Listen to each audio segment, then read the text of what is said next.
मैं डॉक्टर नीरजा शर्मा, राजकीय महाविद्यालय धौलपुर, एसोसिएट प्रोफेसर समाजशास्त्र।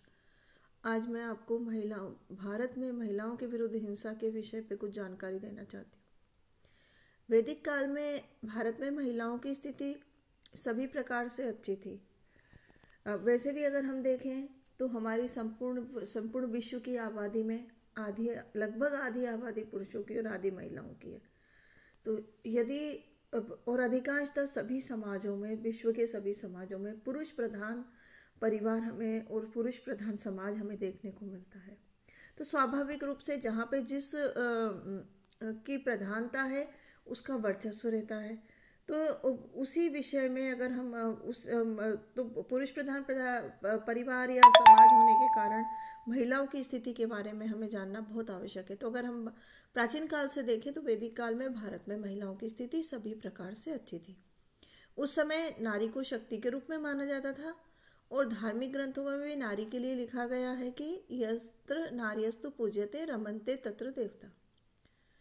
लड़कियां ब्रह्मचर्य का पालन करती थीं, आश्रम में सहशिक्षा के प्रमाण भी मिलते हैं और कन्या अपना वर का स्वयंवर प्रथा के द्वारा चुनाव करती थी। मध्यकाल में आते आते महिलाओं की स्थिति में हमें परिवर्तन देखने को मिला है।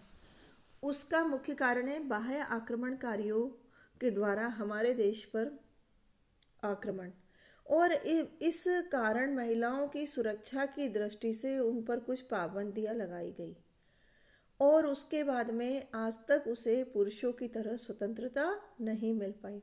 और जो पाबंदियां लगी थी वो बाद में भी मतलब कि लगातार निरंतर चलती रही, बल्कि और कई पाबंदियां लगा दी गई। अगर आज हम देखें महिलाओं पर तो उसका अपराध जो है उसके ऊपर निरंतर बढ़ते जा रहे हैं। महिलाओं का अनेक प्रकार से शोषण हो रहा है, जैसे कन्या भ्रूण हत्या से लेकर अपहरण, हत्या, बलात्कार, दहेज हत्या, घरेलू हिंसा आदि आए दिन हमें देखने को मिलती है। इसके अतिरिक्त और भी कई मतलब महिलाओं के प्रति होने वाले शोषण में आता है कुपोषण, पर्दा प्रथा, अशिक्षा। ये भी एक समस्या है। अब यदि किसी भी देश की आधी जनसंख्या जो महिलाओं की है उसके विरुद्ध एक हिंसा हो, उसका शोषण हो, तो ये उस देश के लिए एक जटिल समस्या है। इसी क्रम में अगर हम आगे देखें तो महिलाओं के विरुद्ध हिंसा की हम परिभाषा किसे कह सकते हैं? कौन से ऐसे व्यवहार हैं जिन्हें हम महिलाओं के विरुद्ध हिंसा के अंतर्गत लाएंगे? तो सामान्य बोलचाल में ऐसा कार्य जो किसी महिला को शारीरिक या मानसिक रूप से पीड़ा पहुंचाए महिला हिंसा कहलाती है। जैसे महिलाओं के साथ क्रूरता का व्यवहार, अपकार करना, कर्म से पीड़ा पहुंचाना आदि। महिलाओं के विरुद्ध यदि हम हिंसा के प्रकार देखें तो उसमें जो महिला अधिकांशता अगर हम देखें बचपन से लेकर वृद्धावस्था तक परिवार के पुरुषों के संरक्षण में रहती है। तो सबसे पहले जो है वो शुरुआत करेंगे, वो अगर हम इसके प्रकार में देखेंगे तो सबसे पहला प्रकार है पारिवारिक हिंसा। पारिवारिक हिंसा, इसमें परिवार के जो लोग होते हैं वो उनका व्यवहार परिवार की बेटियों के प्रति, महिलाओं के प्रति, कन्याओं के प्रति, घर की वधुओं के प्रति और विधवाओं के प्रति जो दुर्व्यवहार किया जाता है वह पारिवारिक हिंसा के अंतर्गत आता है। और अधिकांशतः हमें देखते हैं कि महिलाओं के विरुद्ध जितनी भी जो हिंसाएं होती हैं या महिलाओं के विरुद्ध जो अपराध होते हैं उसमें कहीं ना कहीं परिवार के लोग शामिल होते हैं। जैसे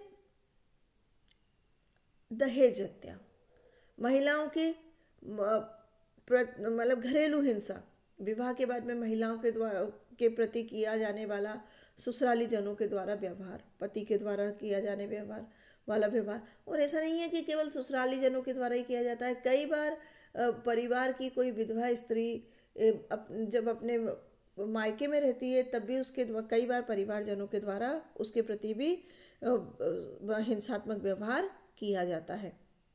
फिर है सामाजिक हिंसा। सामाजिक हिंसा में आएगी दहेज संबंधी हिंसा एवं मृत्यु। मतलब महिलाओं के विरुद्ध जो है वो जो मतलब किसी कारणवश किए जाने वाला, किसी मांग के लिए किए जाने वाला अपराध, और उसके बाद में या तो महिला को इतना विवश कर देना कि वो आत्महत्या कर ले, या फिर उसकी हत्या कर देना। ये सब जो है महिला दहेज संबंधी हत्या, उसकी मृत्यु, या कुपोषण के द्वारा उसकी मृत्यु होना, या अन्य बलात्कार या अन्य किसी कारण से मृत्यु होना, ये भी सामाजिक हिंसा के अंतर्गत आती है। फिर है आपराधिक हिंसा, इसमें अपहरण, बलात्कार, हत्या आदि आते हैं। महिलाओं के विरुद्ध हिंसा रोकने के उपाय, सबसे पहला है इसमें सोच में परिवर्तन। सोच में परिवर्तन, जैसा कि हम अगर देखें किसी भी समाज की संरचना का मुख्य जो प्रारंभिक इकाई है वो है परिवार।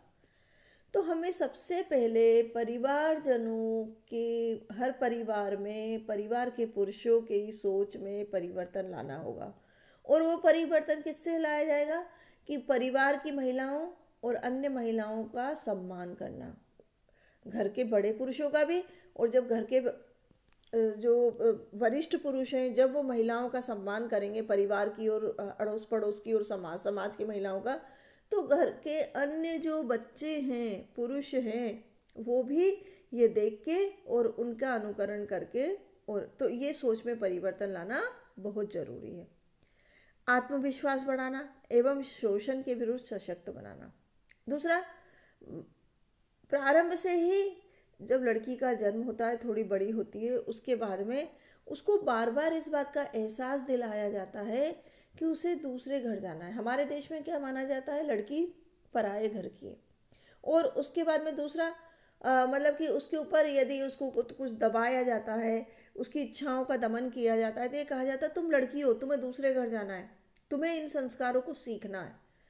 इससे क्या होता है, कई बार उसमें आत्मविश्वास की कमी हो जाती है, उसके प्रति होने वाले दुर्व्यवहार का वो विरोध नहीं कर पाती है। और जब बचपन से ही उसमें आत्मविश्वास की कमी हो जाती है, बड़े होके जब वो समाज में अन्य परिवार मतलब विवाह के बाद में अन्य परिवार में जब जाती है, वहाँ भी उसके विरुद्ध होने वाले शोषण और दुर्व्यवहार का वो विरोध नहीं कर पाती है, आत्मविश्वास कम होने के कारण। सुरक्षा एवं आश्रय की व्यवस्था, जैव शास्त्रीय दृष्टिकोण से अगर हम देखें तो महिलाएं जो हैं वैसे कमज़ोर नहीं है, लेकिन उनके साथ कुछ सुरक्षा संबंधी व्यवस्थाएं जुड़ी हुई हैं। तो उसके कारण उन्हें दूसरा, अधिकांश महिलाएं जो है अपने पैरों पे खड़ी हुई नहीं है समाज की, और शिक्षा की भी अभाव है। तो इस कारण जो है वो उन्हें जब वो उनके ऊपर जो शोषण होता है, जब उसका विरोध करें वो, तो उन्हें कहीं ना कहीं और किसी स्थान पे सुरक्षा और आश्रय की व्यवस्था की आवश्यकता होती है। और जब वो नहीं मिल पाता है तो उसके आश्रय ना होने के कारण, सुरक्षा ना होने के कारण, जहाँ उनका शोषण हो रहा है, उनके साथ दुर्व्यवहार होता है, वहीं रह के और वो उसको सहन करने का उन्हें मादा लेना पड़ता है। स्वयंसेवी संगठनों का प्रचार एवं प्रसार करना, इसके लिए महिलाओं के लिए जो विभिन्न सहायता के लिए जो स्वयंसेवी संगठन बने हैं, उनका प्रचार प्रसार करना, महिलाओं के अधिकारों, कर्तव्यों, उनके न्यायिक अधिकार, इन सब के बारे में उनको समय समय पे जानकारी देना, जिससे कि वो महिलाएं और बालिकाएं अवेयर हो सकें और वो अपनी सुरक्षा कर सकें और उनके प्रति होने वाले दुर्व्यवहार और अपराध का विरोध कर सकें। रोजगार ढूंढने, बच्चों की देखभाल की सुविधाओं की व्यवस्था, हमारे किसी भी समाज की सामाजिक व्यवस्था में परिवार और विवाह एक मूलभूत इकाई है। और इसका मूलाधार क्या होता है, विवाह के बाद में पति पत्नी और उनसे उत्पन्न बच्चों से परिवार का निर्माण होता है। तो इसमें एक बात और है आगे कि अधिकांशतः परिवार में बच्चों की देखभाल का वो संपूर्ण जिम्मा महिलाओं के हाथ में होता है। तो एक तो महिलाएं के लिए रोजगार आवश्यक है, और जब वो घर से बाहर रोजगार के लिए निकलेंगी तो परिवार के बच्चों की देखभाल की व्यवस्था होना आवश्यक है। तभी वो जो है वो अपने कार्यस्थल पर मन लगा के कार्य कर पाएंगी, जबकि उनके बच्चों की देखभाल की पूर्ण आवश्यकता मतलब संपूर्ण जो है वो आवश्यकता की पूर्ति हो सके। तो इसकी सुविधा की व्यवस्था भी आवश्यक है कि जहाँ पे भी 5 या 5 से अधिक महिलाएं कार्य करती है, उनको जो है उस स्थान पे क्रेज की या झूला घर की व्यवस्था हो, जिससे कि बच्चे जो हैं वहीं पे वो अपने साथ लेके आ सके, वहाँ पे मतलब उनकी देखभाल हो सके और वो अपने कार्यस्थल पर मन लगा के कार्य कर सकें। सस्ती एवं न्यून औपचारिक न्यायालयों की व्यवस्था। न्याय प्रणाली में वैसे तो हमारे देश में बताया गया है कि जिसके पास ये सुविधा नहीं है कि उसके विरुद्ध होने वाले अपराध या मतलब उसके ऊपर होने वाले अत्याचार के विरुद्ध यदि वो न्यायालय में जाता है तो उसे मुफ्त जो है न्यायिक उस सलाह की व्यवस्था है। लेकिन ये इसके लिए इतनी लंबी प्रोसेस है कि अधिकांशतः महिलाएं जो है वो उसको प्राप्त नहीं कर पाती है। तो महिलाओं के लिए सस्ती और न्यून जो औपचारिक न्यायालय है उनकी व्यवस्था होना आवश्यक है। और दूसरा उसमें यह भी है कि उनको जब जागरूकता होगी तभी वो न्यायालय की ओर जाएंगी। निशुल्क कानूनी सहायता जो है वो उनको जो कानूनी सहायता मिले, कई महिलाएं जो अफोर्ड नहीं कर पाती हैं अपने मतलब वकीलों का या इनका खर्चा, तो उनको निशुल्क कानूनी सहायता मिलने की भी व्यवस्था होना चाहिए। और महिलाओं को त्वरित न्याय मिले, यह व्यवस्था।